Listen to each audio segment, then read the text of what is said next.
Bonjour Manuel Bompard. Bonjour. On attend la fumée blanche du côté de l'Elysée pour connaître le nouveau gouvernement, mais au fond, peu importe la nouvelle équipe, la politique ne changera pas. Vos critiques sont déjà prêtes ? C'est pas qu'elles sont déjà prêtes, je préférerais pouvoir dire autre chose, mais effectivement ça m'importe assez peu de savoir qui va monter sur le Titanic. Je pense que la question qui est posée, et je crois que c'est ce qu'attendent les Françaises et les Français, c'est quel bilan on tire de un an du gouvernement d'Elisabeth Borne. De mon point de vue, il est extrêmement négatif. Sur le front social, le pouvoir d'achat, les difficultés liées à l'augmentation des prix qui n'ont cessé d'augmenter. Sur le front climatique, où aucune politique d'ampleur n'a été mise en place pour faire face à l'urgence climatique. Sur le front démocratique, on a quand même connu une mobilisation sans doute la plus puissante depuis 30 ou 40 ans contre la réforme des retraites. Et le président de la République et sa première ministre ont décidé de passer en force.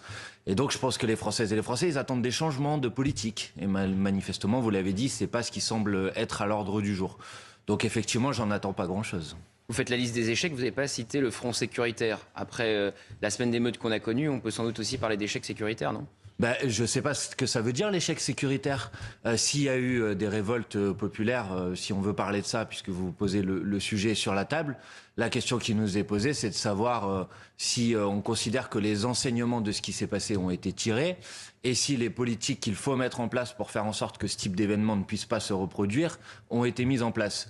Et je dis non, manifestement, ce n'est pas le cas, parce que vous semblez tous avoir oublié quelle a été la cause de cette explosion. Mais je rappelle quand même que la cause de cette explosion, c'est la mort, le meurtre d'un jeune homme de 17 ans tué par un policier suite à un refus d'obtempérer ou à un contrôle routier. Et c'est ça qui a déclenché cette vague de révolte. Et donc si on veut faire en sorte que le retour au calme soit un retour au calme durable, il faut faire en sorte de s'attaquer aux causes de ces problèmes. Et les causes de ces problèmes, c'est des rapports qui sont dégradés entre la police et une partie de la population. Et je crois que c'est à ça qu'il faut s'attaquer. Et effectivement, sur ce sujet, pour l'instant, je pense que ça fait partie aussi des échecs. Bien sûr, la mort du jeune Naël, disons-le. Mais est-ce que vous ne pensez pas qu'au bout d'un moment, après la semaine d'émeutes qu'on a connue, ce n'était qu'un prétexte pour casser, piller, aller s'en prendre à des commissariats, des mairies, des écoles ? Non, je ne pense pas ça. Ce n'était pas qu'un prétexte. Non, pas du tout. Qu'il puisse y avoir dans une vague de révolte des gens qui se soient greffés dessus avec d'autres motivations, c'est une possibilité. Mais si vous pensez qu'il n'y a aucun rapport entre les événements qui se sont produits et le meurtre de ce jeune homme Naël, alors vous pourrez me dire pourquoi ça ne s'est pas produit 2 mois avant, 3 mois avant ou 4 mois avant. C'est bien qu'il y avait un rapport entre les deux sujets. Que ce soit l'élément déclencheur, bien sûr. Donc, quand vous êtes rationnel, quand vous essayez que ça devienne un prétexte pour les émeutiers, quel est le rapport entre la mort du jeune Naël et le fait d'aller incendier une école ou une mairie ? Je crois avoir répondu à votre question. Moi, j'ai toujours dit que j'étais bien évidemment pas d'accord avec le fait qu'on incendie des écoles ou des mairies. Je dis qu'il y a eu un élément déclencheur qui a été celui-ci. Et si vous voulez faire en sorte qu'il n'y ait pas un nouvel élément déclencheur de cette nature dans plusieurs mois, dans plusieurs semaines ou dans plusieurs années, alors vous devez répondre à cette question. Et cette question, elle est très simple. Il y a eu 13 personnes qui sont mortes suite à des refus d'obtempérer en 2022. Il y en a eu une personne en 10 ans en Allemagne. Donc il y a un problème. Et il faut s'attaquer à ce problème. Et pas faire comme s'il n'existait pas. Pas faire comme M. Darmanin, comme si finalement circuler, il n'y a rien à voir. Et sur ce sujet, sur la question du rapport entre la police et la population, sur la question du racisme dans la police, sur la question des réformes qu'il faut faire en profondeur de l'organisation de la police aujourd'hui, le président de la République, son gouvernement ne dit strictement rien. Une dernière question sur les émeutes. Pourquoi Jean-Luc Mélenchon n'a pas appelé au calme ? Mais parce que vous avez mal lu ce que Jean-Luc Mélenchon, ou moi-même, ou l'ensemble des parlementaires de la France... Jean-Luc Mélenchon l'a très bien lu, où il parle des chiens de garde qui l'obligent à appeler au calme. Oui, voilà, exactement. J'ai l'impression que vous avez envie de continuer à contribuer à cette image, mais je vais vous répondre... Je vous pose une question sur le tweet de Jean-Luc Mélenchon qui a déclenché une polémique au sein même de la NUPES. Non, pas du tout, mais je vais quand même répondre à cette question. Nous avons dit les choses de manière très simple. Nous avons dit, nous appelons à la justice pour permettre le retour au calme.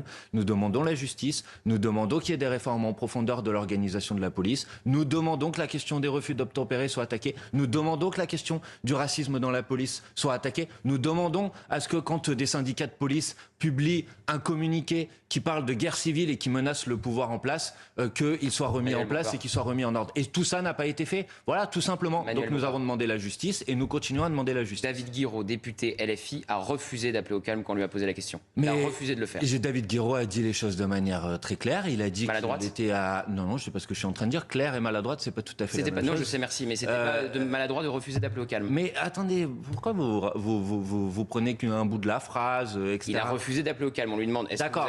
Moi, je vous ai répondu. Si ça ne vous convient pas, c'est dommage pour vous, mais moi, je vous ai répondu. Mais vous êtes le chef. Je vous ai dit, très clairement, de condamner les propos d'un mais député. Je n'ai pas envie de condamner les propos parce que peut-être que vous avez envie de le faire. Mais non, moi, je ne suis pas là pour ça. Mais voilà, très clairement, vous n'êtes pas là pour ça. Donc moi, je vous redis, nous avons demandé à ce qu'il y ait de la justice pour permettre un retour au calme qui soit un retour au calme durable. Et nous continuons à demander ce qu'il y ait de la justice pour permettre un retour au calme qui soit un retour au calme durable, tout simplement. Et maintenant, vous allez me dire pourquoi le président de la République, pourquoi M. Darmanin, ministre de l'Intérieur, sont incapables de regarder en face les difficultés qui sont posées par des rapports dégradés entre la police et une partie de la population. Ça, c'est le sujet majeur. Vous savez qu'une large majorité de la population soutient la police. Oui, je le sais. Et puis je sais aussi. Oui, je le sais. Et puis je sais aussi que ce taux d'approbation ou de confiance en la police, il a baissé de 20% depuis 25 ans. Voilà. Et donc ça, vous pouvez peut-être vous poser une question sur le sujet. Très bien, mais c'est pas un problème. Moi, je suis pas contre la police, c'est pas le sujet. La question, c'est est-ce qu'on considère qu'une démocratie peut bien fonctionner quand il y a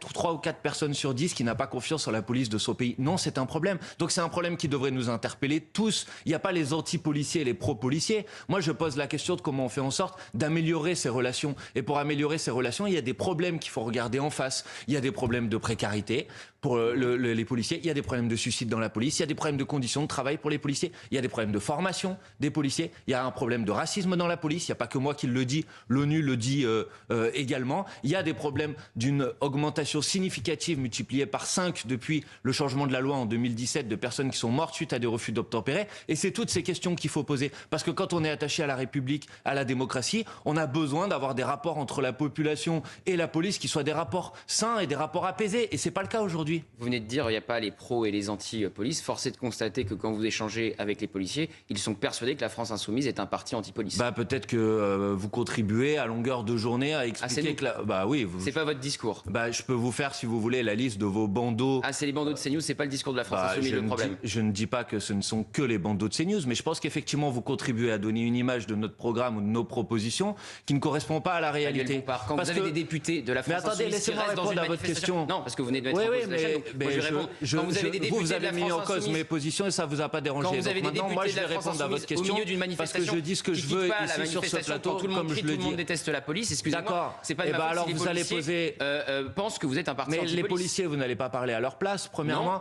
Et deuxièmement, moi, je vais vous dire quelque chose. Le seul groupe parlementaire qui, entre 2017 et 2022, a déposé une commission d'enquête pour poser la question des suicides dans la police, c'est nous. Les seuls groupes qui disent qui aiment tellement pas les policiers qu'il faut en embaucher 10 ou 12 000 de plus, c'est nous. Les seuls groupes politiques qui posent la question de la situation catastrophique dans laquelle travaillent un certain nombre de policiers, c'est nous. Le seul groupe parlementaire qui pose la question de savoir pourquoi on a de moins en moins de candidats au concours de policiers depuis maintenant 10 ans, parce que les conditions de travail des policiers sont dégradées, c'est nous. Donc vous n'allez pas me faire passer pour un anti-policier parce que vous n'y arriverez pas. Si, vous essayez de le faire. Pas du tout. Donc, je vous laisse répondre. C'est après le discours que les policiers reçoivent, ils ont l'impression que c'est un discours anti-police. Mais ne parlez pas à la place des policiers, ne faites pas des généralités.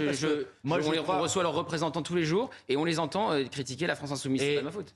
C'est très bien. Si certains que vous invitez critiquent la France insoumise, ils en ont le droit puisqu'on est en démocratie. Bien sûr. Et moi, j'essaye de les convaincre que s'ils pensent que la France insoumise est anti-police, ils se trompent. Mais par contre, nous disons qu'il y a un problème majeur dans la police et qu'il faut la réformer en profondeur. Et je pense que nous avons le droit de le dire aussi. Et ensuite, et vous avez raison, c'est les Françaises et les Français qui tranchent. Ça s'appelle la démocratie. Exactement. Je note quand même que c'est compliqué de parler de manière sereine de la police avec la France insoumise. Mais j'en parle de manière très sereine, monsieur. Mais si vous faites des attaques qui sont des attaques injustes, ne vous étonnez pas. Si, vous dites anti-policier, etc. Je dis que c'est le sentiment des policiers et des représentants de la police. Mais ça, laissez les policiers ou les représentants de la police l'exprimer. Vous n'avez pas besoin de l'exprimer à leur place. Donc maintenant, j'ai le droit de vous relayer. Vous avez le droit de faire ce que vous voulez, monsieur. Mais moi, j'ai le droit aussi de vous répondre comme je le souhaite. Bien sûr. Et donc, comme je réponds comme le souhaite, ne dites pas qu'il n'est pas possible d'avoir un débat serein sur le sujet, puisque ça fait 5 minutes qu'on parle de cette question. Et je crois que j'ai mis sur la table un certain nombre de propositions qui me paraissent être des propositions raisonnables. Écoutez, je suis pas le seul à dire ça. Par exemple, je suis pas le seul à dire qu'il y a un problème avec l'IGPN parce qu'elle est sous la tutelle du ministre de l'Intérieur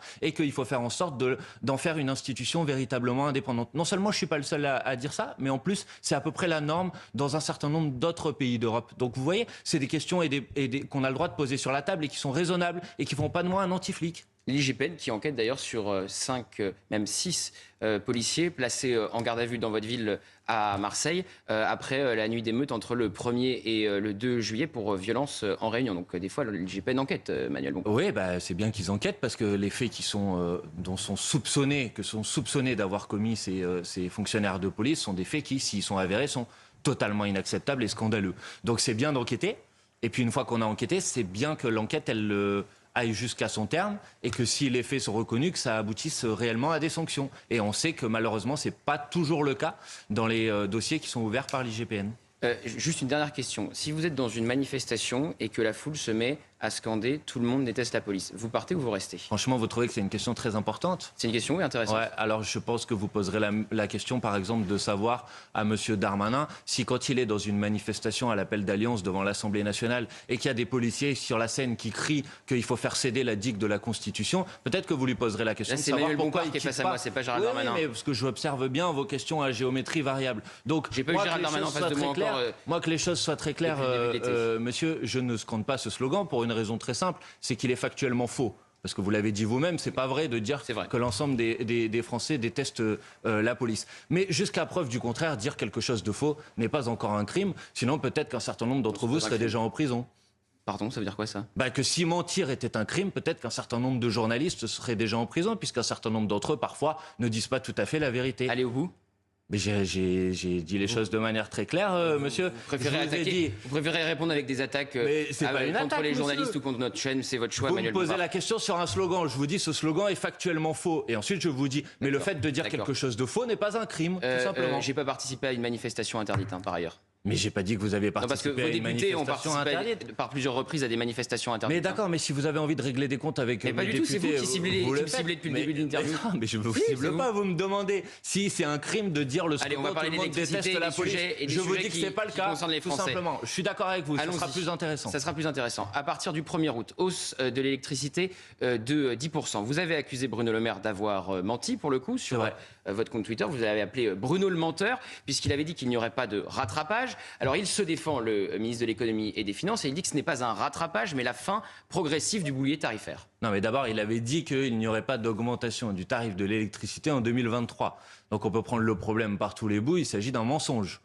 Tout simplement. Et il s'agit d'un mensonge face à un gouvernement qui ne fait rien sur le sujet, parce que cette hausse de 10%, elle vient après une première hausse de 15% qui a eu lieu cette année, en début d'année. Donc c'est une augmentation de plus de 25% du prix de l'électricité. Je dis que c'est une augmentation qui est tout simplement intenable pour les Françaises et les Français, et que ce gouvernement ne fait strictement rien sur le sujet. Et que si le gouvernement avait écouté les propositions de la France Insoumise, et notamment la mise en place de mesures de blocage du prix de l'énergie et de l'électricité, alors on ne serait pas dans cette situation. Et que deuxièmement, a eu lieu hier un vote au Parlement européen, parce que c'est intéressant de regarder ce qui se passe au Parlement européen. Il y a eu un vote hier au Parlement européen sur la poursuite du marché européen de l'électricité. L'ensemble des groupes parlementaires, à l'exception du groupe dans lequel siège la France Insoumise, ont voté pour. Donc je trouve qu'il y a beaucoup de tartufferie dans cette histoire. Il faut sortir du marché européen de l'électricité. Mais bien sûr qu'il faut sortir du marché européen de l'électricité, qui est absurde.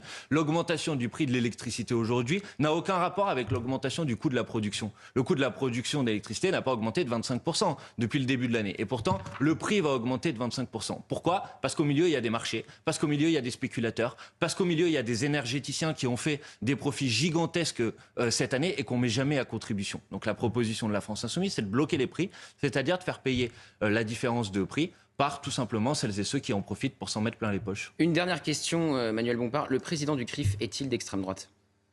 Je ne sais pas, je ne connais pas ses opinions politiques. Vous ne savez pas?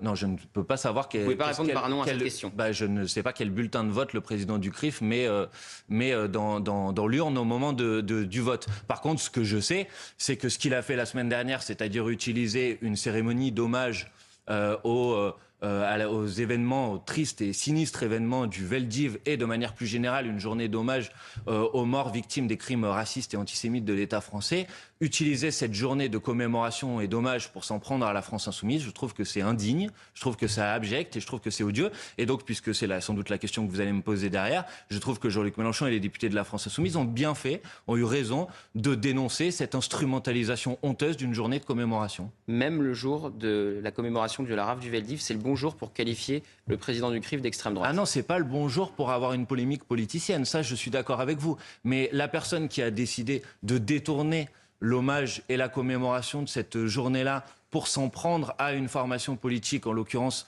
la France Insoumise, c'est le président du CRIF, c'est pas moi. Donc je regrette qu'il ait fait ça et je pense qu'il aurait mieux fait de ne pas le faire parce que je pense que dans les moments d'hommage et de commémoration, il vaut mieux en rester à l'hommage et à la commémoration et pas en profiter pour essayer de mener des petites polémiques politiciennes. Merci Manuel Bompard. Merci à